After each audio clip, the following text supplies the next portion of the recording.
So this is the first part of this book, Save the Pearls Part 1, Revealing Eden.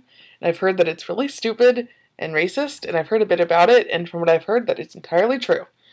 If you can see, there's a girl on the cover, looks kind of unfortunate, and that's not just like a coincidence. In the story, she literally does blackface. It's a plot device. So I mean, disclaimer, as you can probably tell, I'm white, so I don't really feel qualified to talk about the nuances of racism. But I know that blackface is racist. And also, I've heard discussion from people of color, like, on this topic. So, yeah, I'm just going to be doing, like, a live blog of this. Start with the dust jacket. In a post-apocalyptic world where resistance to an overheated environment defines class and beauty, Eden Newman's white skin brands her as a member of the lowest class, a weak and ugly pearl. The clock is ticking. If Eden doesn't mate before her 18th birthday, she'll be left outside to die. Well, I'd be dead. If only a dark-skinned Cole from the ruling class will pick up her mate option, she'll be safe. But no matter how much Eden darkens her skin and hair, she's still a pearl, still ugly, cursed with a tragically low mate rate of 15%. Just maybe, one Cole sees the real Eden and will save her. She has begun secretly dating her handsome co-worker Jamal. But when Eden unwittingly compromises her father's secret biological experiment, she is thrown into the eye of a storm, and the remaining patch of rainforest a strange and dangerous land. It's strangerous. Eden must fight to save her father, who may be humanity's last hope. I thought that was Eren Yeager. While standing up to a powerful beast man she believes is her enemy. I really hope they mean, like, a minotaur or something, as opposed to, like, a black guy. Because that's really... Despite her overwhelming attraction... Yeah, see, I really, really hope this is just, like, she's a furry or something. Because that whole, like, exotic and dangerous thing is just so disgusting. And this book is gross enough. Like, just the cover is gross. To survive, Eden must change, but only if she can redefine her ideas of beauty and of true love. Okay, so this author, I know this is a fantasy world, just gonna go out on a limb here, say this author is one of those people who thinks that reverse racism is like a problem. So let's go over what we have so far. Eden Newman is a stupid name, as my dad helped point out. Let's see. Oh yeah, people have pointed this one out too. The lowest class that's, like, looked down upon is called a pearls, which is associated with beauty. The highest class is called coals, and coal is actually useful in the world, but I still think that's kind of insulting. I don't know. And, okay, like I said before, literal blackface.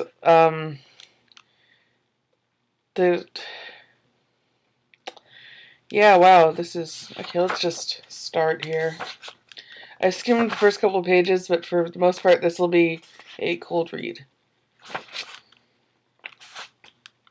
I have an Emily Dickinson quote. I feel bad for her. Also, the chapter pages are like leopard print. It looks weird. And it's sort of that whole beastly exoticism thing, and I don't know, it's just weird. I may be overblowing that one, but yeah, still. Eden jumped at the sound of approaching Eden jumped at the sound of approaching steps. They must not see. Hide beauty map. Her mental command caused the life band she wore to send a tiny white spark into the air. In a flash, the holographic images that appeared in front of her, a blonde girl playing on a sunlit beach, it's me, disappeared. What's going on? A woman asked. Eden shot to her feet, her heart racing, as a plump, dark-skinned lab assistant appeared on the other side of the partition. It was only Peach, who wasn't as cruel as the rest of them. Wow. This reminds me of that Tumblr post that was like, in a world where slavery is the opposite and white people were enslaved. And then they were talking about, like, this poor little white girl who was, like, sexually assaulted, and they used it for cheap drama, and that's a story for another day. Bitching about role-playing will also happen on this channel. I can guarantee it. Eden's blank emotional mask slammed into place. Pfft. Never let them see how you feel. She said. What do you mean? Didn't you monitor the test subject's medications? Peach said. Yes, of course. Eden couldn't afford to make a mistake. Then why isn't the report on schedule? Had Peach forgotten that Eden's skin only had a dark coating? Maybe she was passing after all. I doubt it. Wouldn't that be nice? Eden almost enjoyed pointing out the truth. I'm not allowed to communicate on Priority 1 channels. Peach grew flustered. I know that. Why didn't you give the report to Ashina? In fact, Eden had already sent it to her supervisor, Ashina, but she couldn't directly accuse a Cole, even if she was late from her lunch break. I sent it, but well, my lunch break started 10 minutes ago, Eden said. To further soften her words, she smiled politely. That's the end of what I skimmed. A pair of mallard ducks took flight over a nearby sun-dappled lake along the far side of the lab. Eden automatically recalled their scientific name, Anis laterinicus. Yeah, that's not right. Extinct birds and animals were her specialty. Of course, the hollow images were as fake as her smile. What does your lunch break have to do? Peach glanced at Ashina's empty desk, then, seeming to grasp the situation, walked away without another word. A voice in Eden's head, one she had been programmed to receive from the world band since birth, I thought it was a life band, issued a gentle warning. Your heartbeat is elevated. Experience something pleasant, my dear. That's like when you have anxiety and people tell you to stop stressing out. That's annoying. But I hate Eden. And I hate this book. So I don't care. Eden slumped back in her chair with a heavy sigh. I am a stone in a cool, dark cave. The small holographic image appeared in front of her while she repeated the soothing thought over and over. Soon the constant jumbled noise of the world band that streamed into her head grew distant. In that quiet, treasured space, she allowed herself one small but true thought. I hate them. Oh God, this is really... Oh, okay. And yet, if only Eden were one of them, she'd be beautiful and safe. But at age 17, she was already middle-aged. She'd be lucky to make it to her 40s. Despite her rat-like existence in the combs, a network of dark, shadowy underground tunnels where civilization burrowed to avoid the deadly levels of solar radiation, Eden undoubtedly would die from the heat, just like her mother had. That was another thing I was going to point out. I forgot. The whole premise of this book is like, there's, like, basically, the darker you are, like, people with darker complexions are immune to the heat, which is probably like skin cancer. That's not true. Like a darker complexion makes you more resistant to the sun. It doesn't make you immune to like sun problems. That's just stupid. This whole book is stupid, but anyway. Most of the population only ventured outside at night when the effects of radiation were at its lowest. We're at their lowest, but okay. Some people, the fairest in complexion, like Eden, had never been outside. Once, when she was little, her mother had woken her at dawn. Come, Eden, it's your turn to see the light. They had ridden several underground hovercrafts until they reached a special set of stairs. The guard on duty had inspected them before letting them climb to the upper level.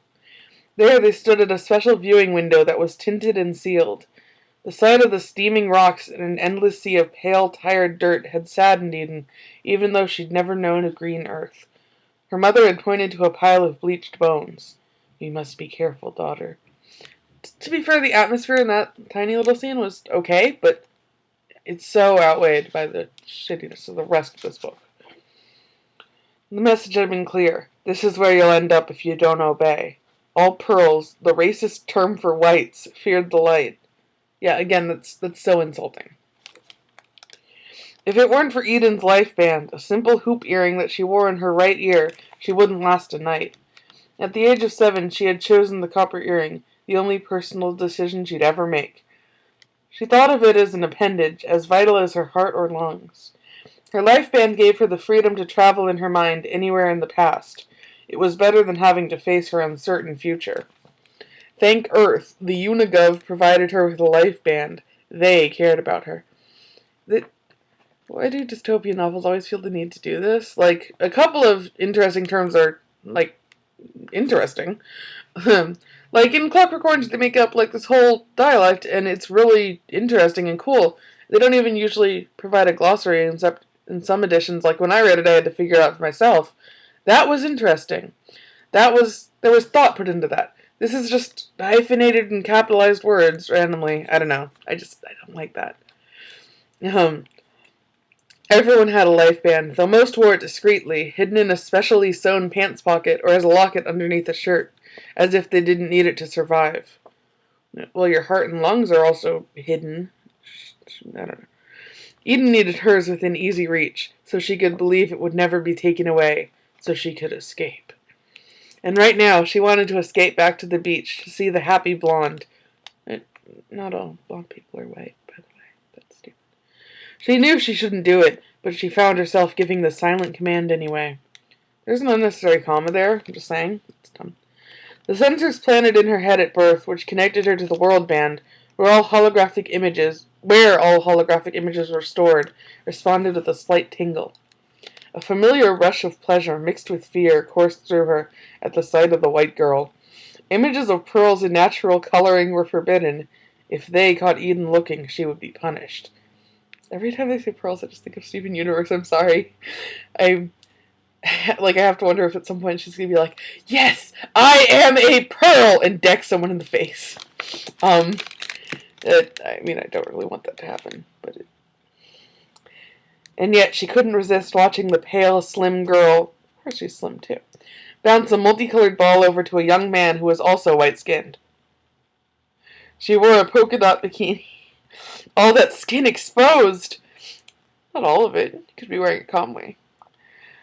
Nearby, other whites lounged on thick towels or cabana chairs, or played cards at tables out in broad daylight. Sunshine glittered on a blue ocean that stretched across the semicircular cove like a big, happy smile. Children, lots of them, even siblings, is that a thing? Okay, chased after the rushing ocean waves back and forth. Their shrill screams floated on the air, but these were screams of joy, not terror. Mrs. Polka Dot Bikini was Eden's kind, right down to her long blonde hair and big blue eyes. Of course. And yet, according to the antique beauty map, she had been prized to her beauty, which meant if Eden had been born in an earlier time, she too might have been beautiful. Bitch, join the club. Look at Renaissance paintings and stuff, but no, your problems are stupid, Eden. I'm sorry, but they're stupid. Me, Eden Newman, beautiful. She not only has this that syndrome that mindset that so many young adult protagonists have, I'm not beautiful. Me? But there's this whole, political racist bent to it, and it just makes it worse.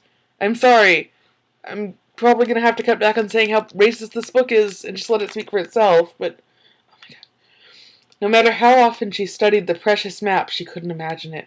She was a lowly pearl, worth nothing in a world ruled by dark-skinned coals. See, this just demonizes black people more, and other people of color. But I think it's like a hierarchy. I don't know. Once again, Eden silently quit the map. She really had to stop torturing herself like that. That bitch Ashina was now 15 minutes late, and Eden wanted to take her break. She glanced around the lab, hoping for a sign of the hottie coal.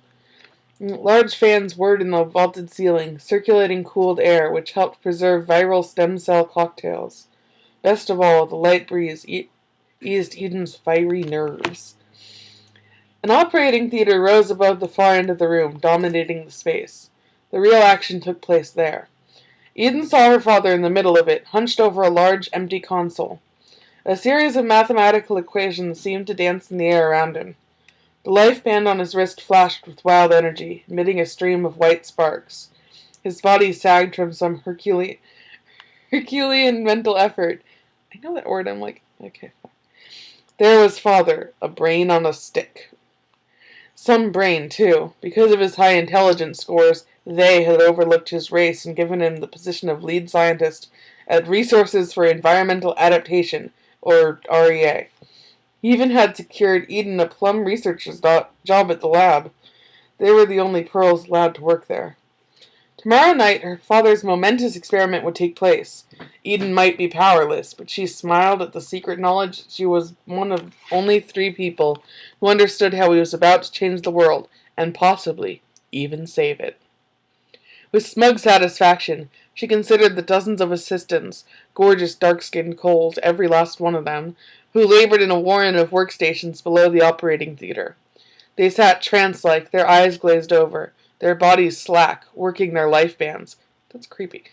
Large spidery formations of DNA sequences morphed at a rapid pace in front of them. Wavering yellowish solar lights barely illuminated their grim faces. Uniform white lab coats, layered over black clothing, presented a picture of false calm, but it couldn't hide thick tension in the room. Even the mood scents of fresh grass and wet wood that floated in the air didn't help. How much tension is there in the room if they're all, like, zombified? I don't know. Maybe it's from somewhere else. Eden couldn't imagine the immense pressure her father was under. Possibly that explained why he worked round the clock. Or maybe he'd simply been avoiding her since her mother's death 7 years ago. She couldn't recall the last time she'd seen him at the unit they shared in the workers' quarters.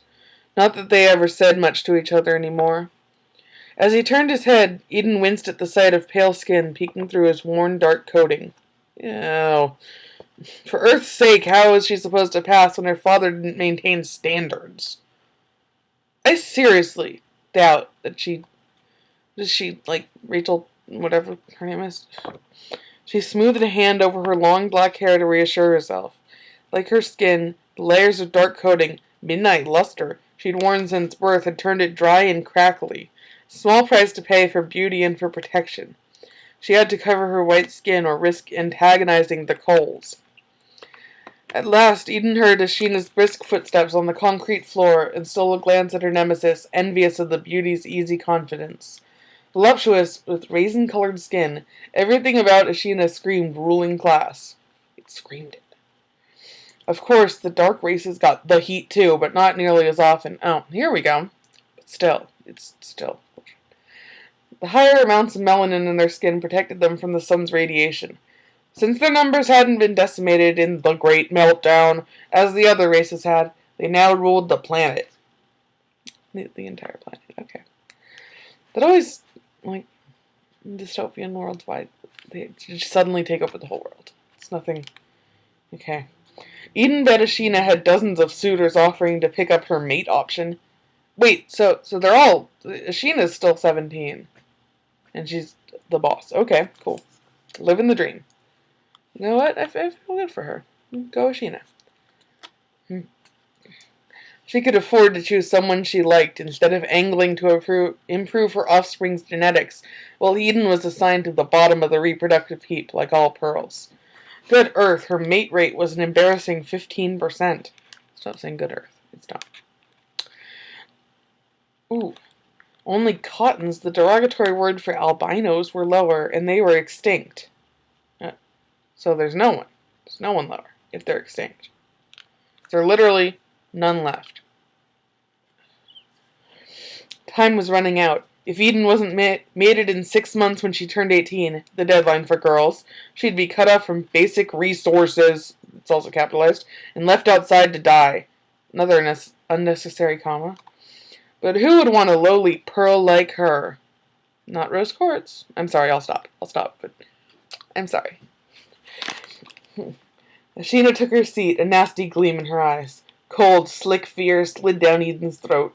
She slowly rose to her feet with her head lowered. I'll take my break now, if that's okay with you, she said. Just a minute, Ashina said sharply. You failed to send me your report on the test subjects. Eden froze. But I did, I'm sure I did. I even checked my work several times. While I was waiting for you. The bitch pointed to the blank space in front of her. There's nothing here. Sit down. I'm not going to be responsible for your screw-ups. She seems kind of aggravating. I kind of disagree with calling her the bitch all the time. That's really endearing me to you, Eden. How many times had Eden heard it? White people were lazy good-for-nothings with weak genetics. I thought this was a fantasy world. I'm sorry, I shouldn't make those kind of jokes about, like, yeah. Someone else make that joke in the comments. Maybe a solar flare caused a technical glitch? Eden tried to control the hysteria rising in her. I swear my report is there. Ashina jumped up and grabbed Eden's lab coat. Are you calling me a liar? Eden flinched. One of them was touching her. White-hot light exploded in her head. Before she knew it, she blurted out an incendiary racial slur. Get your hands off of me, you damn Cole. Oh, so it is like a slur. What? That's still... For a book that claims to, like, turn racism on its head, it's not really... I'm just going to say it's not doing that. And even if it is, this idea is stupid. Holy earth. An alarming hush fell over the lab. Then Ashina slapped her cheek, the sound explosive in the deadly quiet. See, yeah, I like her. She's... Eden sucked in her breath with a loud gasp. Okay. The girl lunged for her, but Eden jumped out of reach. She pushed me, Ashina cried, falling to the floor. Even if she was 17, this is like... It's not like an... What is this, elementary school? The workers jerked to their feet, the screech of chairs against the floor raking across Eden's heart. She looked around the room in a panic. Even those whom she thought tolerated her presence hurled racial epithets. Earth-damned pearl! White death! The angry mob lurched toward Eden, just like in her nightmares. The Coles were going to kill her. They would drag her outside and leave her to cook in the sun. End of chapter 1. I'm probably going to read chapter 2, because these are relatively short. Eden backed towards the laboratory exit, her heart pounding. From the operating theater, she heard her father call out in a shaky voice, Dot! Father is also capitalized, like he's freaking God. Dot for daughter. To him, she was simply one of life's sub-classifications, genus daughter. Well, then he's not being very professional shortening it. At least he'd noticed her. Another unnecessary comma. I gotta stop keeping track of these. But what could he do? Eden lowered her gaze in a submissive gesture all pearls used. Never engage a Cole. Don't look a Cole in the eye unless requested. Then she turned and ran. She heard the workers running after her. Angry voices hit her like laser blasts. Terrified, she glanced over her shoulder at them. To her surprise, she saw them come to an abrupt halt, their furious expressions melting to fear. Eden slammed into a wall. At least that's what it felt like. She turned to find herself in the clutches of the imperious Ronson Bramford, owner of REA. Speechless, she stared up into his dark, gleaming eyes. A glint of light shone down on his black-shaved head, adding to his magnetic effect. Okay. Then he jerked away as if Eden really were poison, and turned his steely gaze on the crowd. Back to work. Oh, back to work, Bramford said in a calm but commanding voice.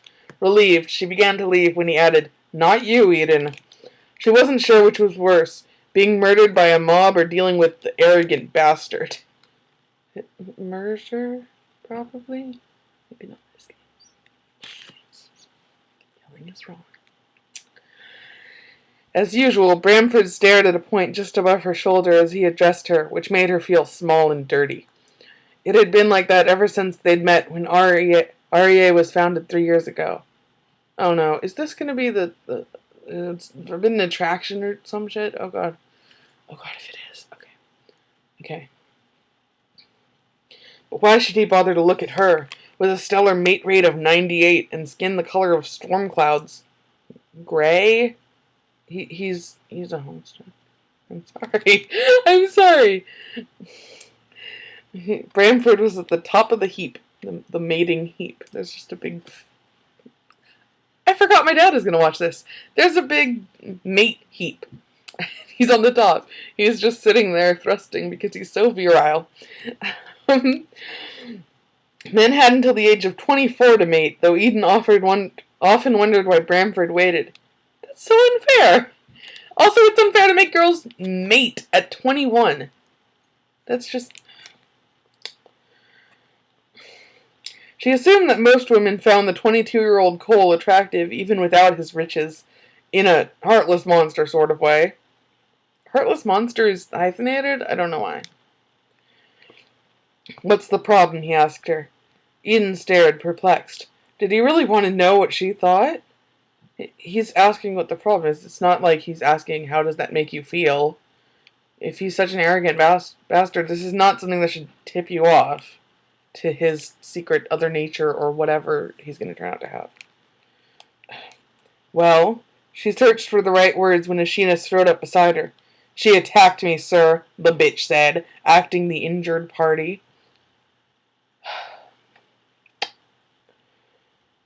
To Eden's surprise, Bramford questioned the little actress. "Is that so, Ashina?" They're gonna attack Ashina at like every sentence. It's gonna piss me off so much. Cole's word outweighed a Pearl's. Always. And yet Bramford hesitated. He wasn't a man who hesitated, and Eden wondered why. He just did, though. Ashina's pretty mouth gaped. Then she shook off her confusion. That's exactly what happened. The thing, like I said, I mentioned like the nuances of racism and stuff that I don't feel qualified to talk about, but can I just say something? If you want to get into that subject, you, as a white author, I want to include lots of representation in my writing when I write, and I want it to be good, and I want it to be well-researched and fair. But I don't think I will. I agree with, you can write about, groups of, minorities, I'm in some minorities, but not the racial minority, obviously. But if you're not a part of that group, you should not be writing about their, specific problems, discrimination against them. You should stay out of that. I personally kind of agree with that. Or you should not center your stories on that. She's centering this author, Victoria Foyt, I think? Yeah. Which is telling this whole story about, in a world where racism is the opposite of what it is in our world. She's not portraying, at least so far, to be fair, it's early, but honestly, though, I seriously doubt this is going to improve. She's not portraying these characters like so-called antagonistic characters, which are just kind of jerk-ass bosses. She's not portraying them with any sort of depth. The soul-defining traits of their characters so far, especially Ashina, are just like how bitchy and arrogant they are, and how beautiful they're considered in society.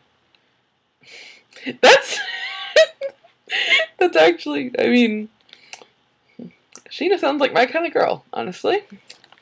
But anyway, Ashina's pretty mouth gaped. Then she shook off her confusion. That's exactly what happened.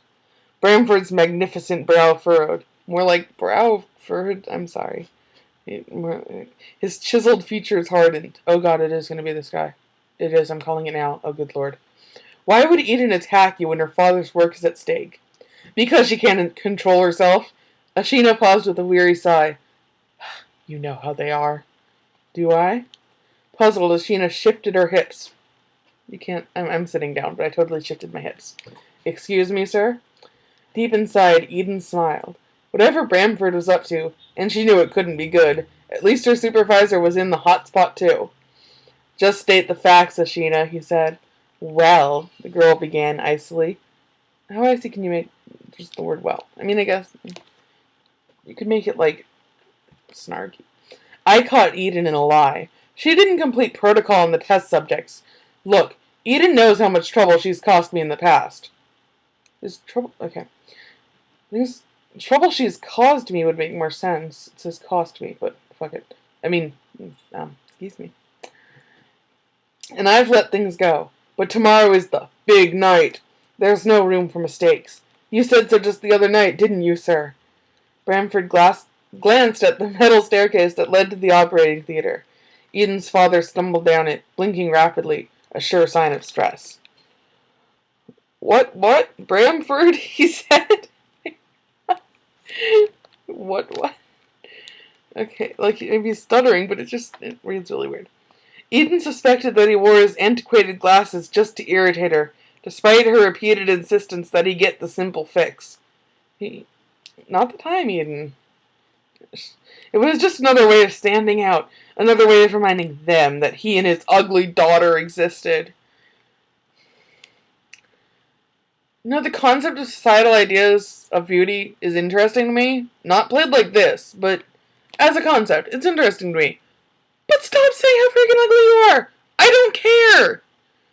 The thing is, even if you want to create this hypothetical world where the situation is reversed, you're still like a thin, blonde, blue-eyed, probably like cishet girl. You are still the, like, pretty much considered the ideal of beauty in our world. And no matter how fascinating I might find this hypothetical subject, if executed better, I just can't remove that from my head. And I don't want to, because it's just so stupid. I'm sorry, this is rendering me incoherent. And I wasn't that coherent to begin with, so... Thank Earth, Bramford held up his hand to stop him.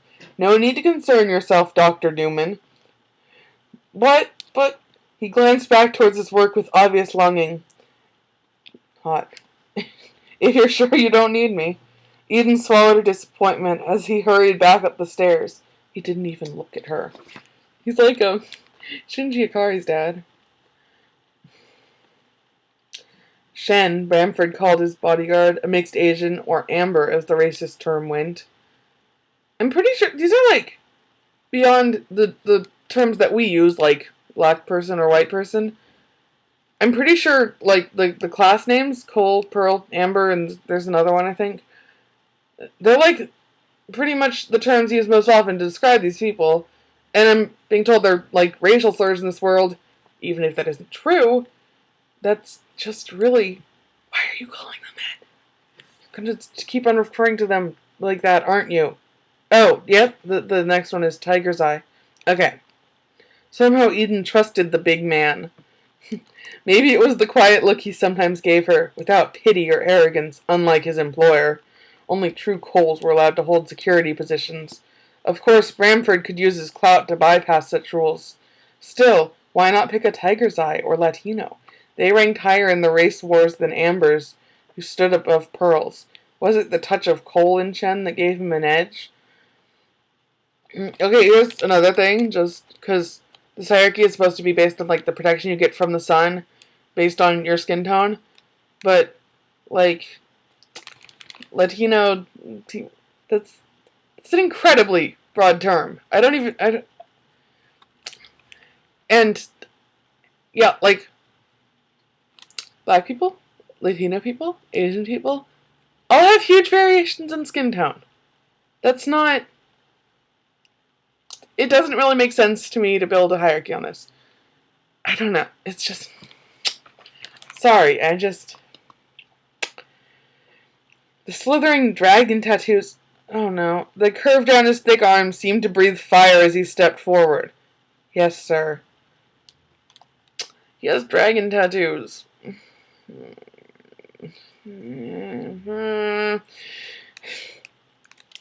Get Jamal, Bramford said.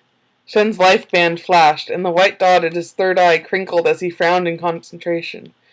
What Eden wouldn't give to wear a white dot on her forehead, it would mean she was mated, safe. Oh, now she wants to bring cultural appropriation into the mix. I'm sorry, that's just my first thought. Soon the entry door slid open and Jamal, the head of security, strode through. Giddy pleasure welled up in Eden at the sight of him. My dark prince. Good. So she has this boyfriend. She's like, oh, because I think it said he's black, and they're like, so yeah, oh, they're not all bad, and she's calling him my dark prince. This fetishizing BS. Bramford's eyes cut towards her, clouded with suspicion. Mother Earth, did he know about her secret visits with Jamal? I get that you're supposed to mate by 18, but you're 17. Okay. Jamal gave nothing away. His grin was all for Bramford. Give something away to me. He wasn't as tall and didn't have a shred of Bramford's power or riches, but Eden thought Jamal was special. Unlike most of his kind, he was colorblind. I hope she means literally, but that's still stupid. In fact, except for the lack of a white dot in his ebony-colored skin, her prince had nothing in common with Bramford. Jamal stood before them with his legs braced apart, his broad shoulders square. The warrior tattoo that swirled on one side of his face added to the look of strength. Wow, okay. Are tattoos like a normal thing in this? But I don't care if they are. It's still... He has a warrior tattoo, which I'm guessing the author envisioned as some sort of generic, quote-unquote, tribal design. And the Asian bodyguard has dragon tattoos. And that's a thing. I've got it under control, sir, he said. At once, hollow images of Eden and Ashina appeared before the group, replaying the girl's argument. Eden held her breath, hoping against odds that she would be proven innocent despite her race. No, I mean, Ashina started physically attacking you first, but the charge against you was using a racial slur, which you clearly did. So, you need to stop making that clicky noise, I'm sorry. But her heart sank as Bramford's life band ring flashed and the scene disappeared. I'll view it solo, he said. No need to stir things up again. Next time, Jamal, check with me. Eden tensed. She couldn't fault his reasoning, but she didn't trust him. He leveled his gaze at Jamal, like a snake poised to attack. And why weren't you on site to stop this incident? Bramford asked. Jamal stiffened at first. Then he shrugged and once more gave that winning grin. I was attending to personal business, he answered. Only a cold bastard like Bramford could resist Jamal's charm.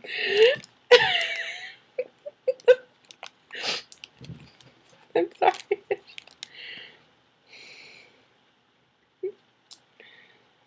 His expression remained impassive, as closed off as his past. Wait, what? Okay. Eden had researched their benefactor when the project began to see what was in store for her and her father. Oddly, she'd found only the most basic facts about Bramford. Birth date, unmated, no child, took over Bramford Industries at age 18 when his father died from a terrorist Pearl attack. Nothing at all about his personal habits or hobbies.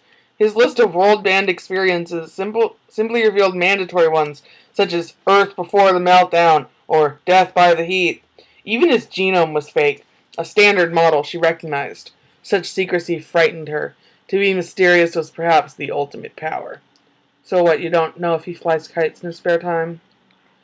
Now, Bramford stared off into space, his life band flashing. Eden found the custom gold ring, which held a large onyx stone as pretentious as its owner. Onyx! Look at that! Look at that beautiful gemstone that is known for being black. It's not... Doesn't sound pretentious, it sounds pretty. I like it. I want a ring. I want an onyx ring. When I get famous on this channel, as I totally will, someone buy me that. When it stopped flashing, he spoke curtly to Ashina. I won't allow internal discord. Had justice prevailed for once? They were both in the wrong here. Ideally, they would both be punished. Honestly. Both reprimanded. I don't believe that either of them should be really left to die for this. Eden could hardly believe it. Then Bramford added, Since you instigated the incident, Eden, you must suffer the consequences. What did she expect? Bramford hated her. If he fired her and she couldn't produce, her basic resources would end, which meant death. Eden appealed to Jamal.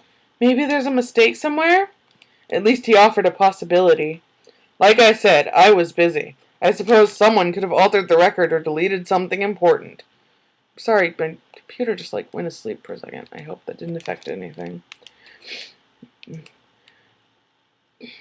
Why would you say that? Ashina asked with a pointed glance at Eden. The hair on the back of Eden's neck prickled, even though it was all gross and spiky already. Did the nosy bitch suspect her hidden connection to Jamal? Hang on a second. Just want to check something.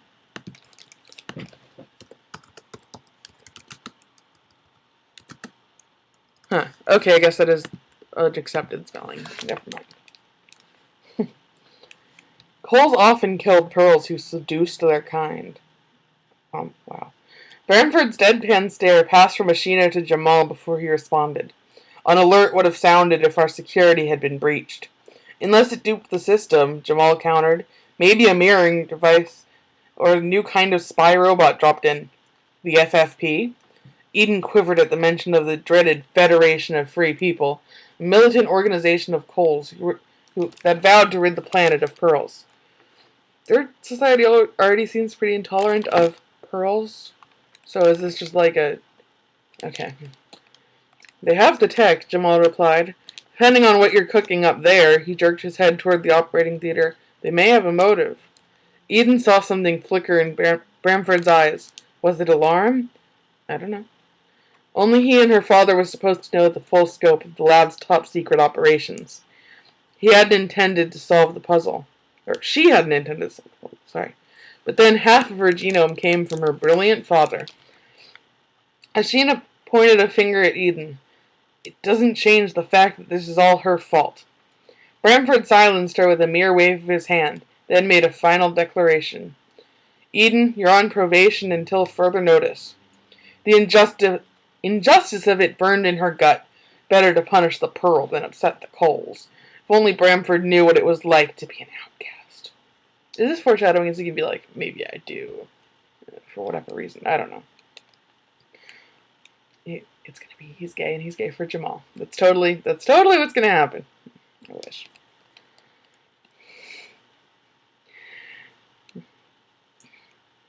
Don't return to work until you hear from me, he added. You, sir? He never involved himself in such details. That's what I said. Remain at your unit until then. Finally, Ashina said, turning away in a huff. In despair, Eden watched Bramford stride towards the operating theater. And yet, as bad as it was, hope welled up in her. Jamal had put his job on the line for her. Was it possible he'd also be willing to pick up her maid option? That's such a gross term for it. I mean, like... Excuse me. He sidled up to her and whispered, Don't worry, little bunny. That doesn't even have to do with how uncomfortable this book is. That's just a freaking stupid name, like a pet name. Unless it does have something to do with it. Like... Okay. I'll make it up to you. See you after work. She smiled at him, for once not caring if anyone noticed. If anyone noticed. Sorry, that's the end of chapter 2. I'm going to stop there. I think she should care if people notice, as she does live in this BS world, but okay. That's how deep their love is. Sure. I don't know what he sees in her. I'm going to be honest here. I will be back with a couple more chapters soon. Thank you for watching.